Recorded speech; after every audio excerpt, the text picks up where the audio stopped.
Friends. Hi friends. നമ്മൾ NPE കുറിച്ചാണ് നോക്കുന്നത്, national policy on education.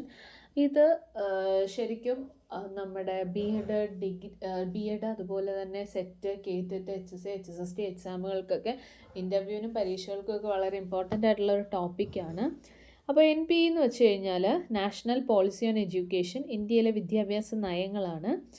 So വിദ്യാഭ്യാസ നയങ്ങൾ വന്നിട്ട് ഉള്ള ഒരു ഓർഡറിലാണ് നമ്മൾ പറഞ്ഞു പോകുന്നത്. പ്രധാനപ്പെട്ട 3 വിദ്യാഭ്യാസ നയങ്ങളാണ് വന്നിട്ടുള്ളത്.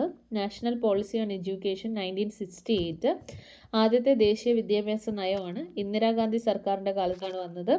കോത്താരി കമ്മീഷൻ ശുപാർശകളെ അടിസ്ഥാനമാക്കിയായിരുന്നു NPE 1968 വന്നത്. അടുത്തത് NPE 1986 ആണ്. രണ്ടാമത്തെ വിദ്യാഭ്യാസ നയമാണ്. രാജീവ് ഗാന്ധി സർക്കാരിൻ്റെ കാലത്താണ് വന്നത്. ഇതിനെയാണ് പിന്നീട് 1992 PV നരസിംഹറാവു സർക്കാർ പരിഷ്കരിച്ചത്. പ്രോഗ്രാം ഓഫ് ആക്ഷൻ POA 1992 എന്ന് പറയുന്നത്. ഇനി NEP 2020, ഇതാണ് ഏറ്റവും പുതിയതും നിലവിലുള്ളതുമായിട്ടുള്ള വിദ്യാഭ്യാസ നയം. നരേന്ദ്രമോദി സർക്കാരിൻ്റെ കാലത്താണ് ഈ ഒരു സാധനം വന്നത്. ഡോക്ടർ കെ കസ്തൂരിരംഗൻ കമ്മിറ്റിയുടെ റിപ്പോർട്ടിനെ അടിസ്ഥാനമാക്കിയിട്ടുള്ളതാണിത്. അപ്പോൾ ഡോക്ടർ കെ കസ്തൂരിരംഗൻ കമ്മിറ്റിയുടെ റിപ്പോർട്ടിനെ അടിസ്ഥാനമാക്കിയുള്ളതാണ് ഈ പറയുന്ന NEP 2020 എന്ന് പറയുന്നത്. ഇനി ഇതിൻ്റെയൊക്കെ ഒരുപാട് വ്യത്യാസങ്ങളുണ്ട്. സോ ഇന്ത്യയിലെ പഴയ വിദ്യാഭ്യാസ നയവും പുതിയ വിദ്യാഭ്യാസ നയവും തമ്മിൽ ഘടനാപരമായും പ്രായോഗികമായും വലിയ വ്യത്യാസങ്ങളുണ്ട്. പഴയ വിദ്യാഭ്യാസ നയം എന്ന് പറയുമ്പോൾ 1986 പുതിയതെന്ന് പറയുമ്പോൾ നമ്മുടെ 2020 NEP ആണ്. അപ്പോൾ അതിൽ ഘടനാപരമായും പ്രായോഗികമായിട്ടും ഒത്തിരി വ്യത്യാസങ്ങളുണ്ട്. പഴയ നയത്തിൻ്റെ കാലത്ത് വിദ്യാഭ്യാസ കാര്യങ്ങൾ നോക്കിയിരുന്ന മാനവ വിഭവശേഷി വികസന മന്ത്രാലയം പുതിയ നയം വന്നതോടെ വിദ്യാഭ്യാസ മന്ത്രാലയം എന്ന് പുനർനാമകരണം ചെയ്യപ്പെട്ടു. അപ്പോൾ പഴയ നിയമത്തിൻ്റെ കാലത്ത്, അതായത് 1986 വിദ്യാഭ്യാസ കാര്യങ്ങൾ നോക്കിയിരുന്ന മാനവ വിഭവശേഷി വികസന മന്ത്രാലയം MHRD പുതിയ നയം വന്നതോടെ എന്തായി മാറി? വിദ്യാഭ്യാസ മന്ത്രാലയം, മിനിസ്ട്രി ഓഫ് എഡ്യൂക്കേഷൻ എന്ന് പുനർനാമകരണം ചെയ്യപ്പെട്ടു. ഇനി സ്കൂൾ ഘടനയിലാണ് മറ്റൊരു പ്രധാന മാറ്റം വരുന്നത്. അതായത് പഴയ നിയമത്തിൽ 1 മുതൽ 10 വരെയും അതിനുശേഷം പ്ലസ് 2 അടങ്ങുന്ന 10+2 രീതിയായിരുന്നു നിലവിലുണ്ടായിരുന്നത്. എന്നാൽ പുതിയ നയം ഇതിനെ മാറ്റി പ്രീ സ്കൂൾ മുതൽ 12ാം ക്ലാസ് വരെ ഉള്ളടക്കം ഉൾപ്പെടുത്തി 5+3+3+4 എന്ന രീതി നടപ്പിലാക്കി.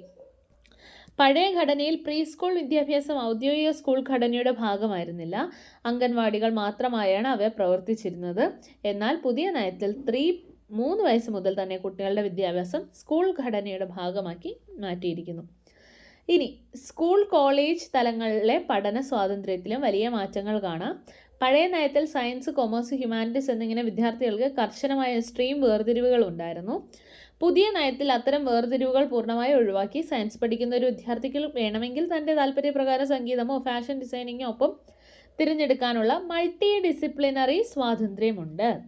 ഇനി ഉന്നത വിദ്യാഭ്യാസ രംഗത്ത് പഴയ രീതി അനുസരിച്ച് ഒരു കോഴ്സ് പാതി വഴിയിൽ ഉപേക്ഷിച്ചാൽ വിദ്യാർത്ഥിക്ക് യാതൊരുവിധ സർട്ടിഫിക്കറ്റും ലഭിക്കില്ലായിരുന്നു. എന്നാൽ പുതിയ നയത്തിൽ മൾട്ടിപ്പിൾ എൻട്രി ആൻഡ് എക്സിറ്റ് സംവിധാനം കൊണ്ടുവന്നു. ഇതിലൂടെ കോഴ്സിൻ്റെ 1ാം വർഷം കഴിഞ്ഞാൽ സർട്ടിഫിക്കറ്റും 2ാം വർഷം കഴിഞ്ഞാൽ ഡിപ്ലോമയും 3-4 വർഷം പൂർത്തിയാകുമ്പോൾ ഡിഗ്രിയും ലഭിക്കും.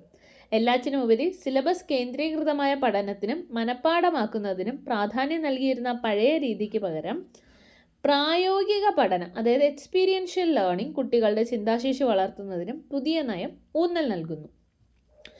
ഇനി പ്രധാനപ്പെട്ട കുറച്ച് പോയിന്റ്സ് പറയുകയാണ്.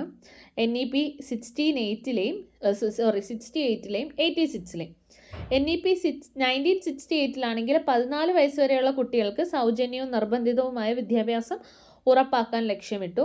സ്കൂളുകളിൽ ത്രിഭാഷാ പദ്ധതി 3 ലാംഗ്വേജ് ഫോർമുല നടപ്പാക്കാൻ നിർദ്ദേശിച്ചു.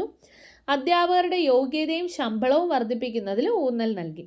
എന്നാൽ NPE 1986 ആയപ്പോഴത്തേക്കും തുല്യതയ്ക്ക് പ്രാധാന്യം, എഡ്യൂക്കേഷൻ ഫോർ ഈക്വാലിറ്റി, സ്ത്രീകളുടെയും SC/ST വിഭാഗങ്ങളുടെയും വിദ്യാഭ്യാസ പുരോഗതിക്ക് പ്രത്യേക ഊന്നൽ നൽകി. ഓപ്പറേഷൻ ബ്ലാക്ക് ബോർഡ് രാജ്യത്തെ പ്രൈമറി സ്കൂളുകളിൽ ചുരുങ്ങിയത് 2 ക്ലാസ് മുറികളിലും ബ്ലാക്ക് ബോർഡും മറ്റ് അടിസ്ഥാന സൗകര്യങ്ങളും ഉറപ്പാക്കാനുള്ള പദ്ധതി ആവിഷ്കരിച്ചു. പിന്നെ നവോദയ വിദ്യാലയങ്ങൾ, അതായത് മിടുക്കരായ ഗ്രാമീണ വിദ്യാർത്ഥികൾക്കായിട്ട് പേ സെറ്റിംഗ് സ്കൂളുകളായി ജവഹർ നവോദയ വിദ്യാലയങ്ങൾ ആരംഭിച്ചു.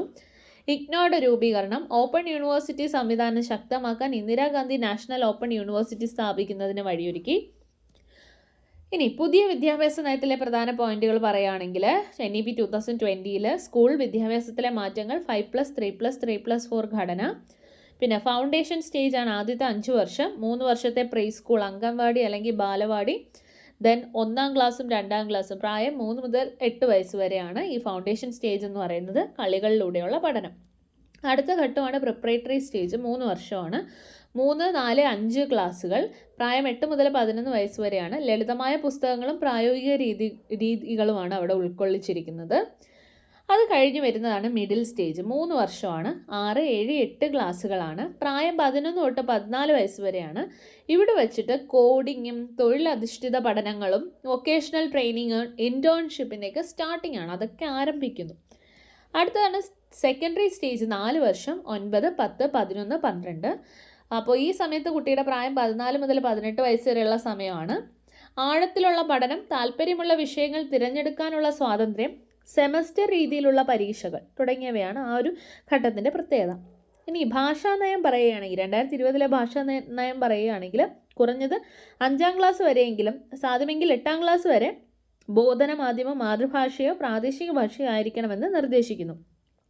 ഇനി ഹയർ എഡ്യൂക്കേഷൻ മാറ്റങ്ങൾ എന്തൊക്കെയാണെന്ന് ചോദിച്ചാൽ അക്കാഡമിക് ബാങ്ക് ഓഫ് ക്രെഡിറ്റ് എന്നുള്ള ഒരു സംഭവം കൊണ്ടുവന്നു. അതായത് വിദ്യാർത്ഥികൾ നേടുന്ന ക്രെഡിറ്റുകൾ ഡിജിറ്റലായി സൂക്ഷിക്കുകയും കോളേജ് മാറുമ്പോൾ അത് പുതിയ കോഴ്സിലേക്ക് കൂട്ടിച്ചേർക്കുകയും ചെയ്യാം. ഇനി MPhil നിർത്തലാക്കി. ഉന്നത വിദ്യാഭ്യാസത്തിൽ MPhil കോഴ്സുകൾ പൂർണ്ണമായും ഒഴിവാക്കി. ഇനി ഇനി ഡിഗ്രിക്ക് ശേഷം നേരിട്ട് PhD ചെയ്യാം എന്നുള്ള ഒരു കണ്ടീഷൻ കൊണ്ടുവന്നു. ഇനി HECI രൂപീകരണം, UGC, AICE തുടങ്ങിയവയ്ക്ക് പകരം ഉന്നത വിദ്യാഭ്യാസ മേഖലയെ മുഴുവൻ നിയന്ത്രിക്കാൻ higher education commission of India എന്ന ഒറ്റ മേൽനോട്ട സംവിധാനം വേണം എന്നുള്ള ഒരു കാര്യം പറഞ്ഞു. ഇനി പൊതുവായ ലക്ഷ്യങ്ങൾ എന്തൊക്കെയാണെന്ന് ചോദിച്ചാൽ GDPയുടെ 6% വിദ്യാഭ്യാസ മേഖലയ്ക്കായിട്ട് നീക്കിവെക്കുക. 2030 സ്കൂൾ തലത്തിൽ 100% ഗ്രോസ് എൻറോൾമെൻറ്റ് റേഷ്യോ കൈവരിക്കുക. പുതിയ മൂല്യനിർണ്ണയ ബോർഡായിട്ടുള്ള പരാഖ്, അതായത് performance assessment review and analysis of knowledge holistic development സ്ഥാപിക്കുക. ഇതൊക്കെയാണ് പ്രധാനപ്പെട്ട പോയിൻറ്റ്സ് എന്ന് പറയുന്നത്. നിങ്ങൾക്ക് പല എക്സാംസിന് ഇതും യൂസ്ഫുൾ ആയിരിക്കും. താങ്ക്